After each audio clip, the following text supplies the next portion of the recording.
నాయనపల్లి కుప్పం మండలము కృష్ణరాష్ట్ర ఇది గుడ్లనాయనపల్లి పంచాయతీ ఊర్నాయనపల్లి గ్రామంలో ఉన్నాము. మనము టమాటా రైతు ఆదర్శంగా సాగు చేస్తూ ఉండే నరసింహులు గారితో మాట్లాడదాము. మన విన్మార్క్ ప్రోడక్ట్ కిసాన్ నీట్ మళ్ళీ వచ్చి హ్యూమిక్ యాసిడ్ ఇచ్చినాము, వాళ్ళకి ఫస్ట్ నుంచి కూడా ఇచ్చినాము. దాని రిజల్ట్ గురించి మనకు ఆయన నరసింహులు సార్ అని చెప్తారు. వినండి లీడర్ చెప్పలా. మనం ఈ ప్రోడక్ట్ అంటూ ఎక్సలెంట్గా పనిచేసింది. ప్రోడక్ట్ అయితే చూస్తూ ఉన్నారు మీరు కూడా. ఎవరైనా తీసుకొని ప్రోడక్ట్ బాగా వాడుకోవాలని చెప్తా ఉంటాను. పంట బాగా వస్తూ ఉంది. రిజల్ట్ బాగుంది. సూపర్.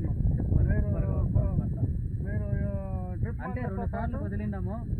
డ్రిప్ మందుతో పాటు స్ప్రే కూడా మీరు వాడుతూ ఉన్నారు కాబట్టి అందరికీ మీరు రికమెండ్ చేయొచ్చు అనమాట. కంపల్సరీ చేస్తాం. Okay, thank you.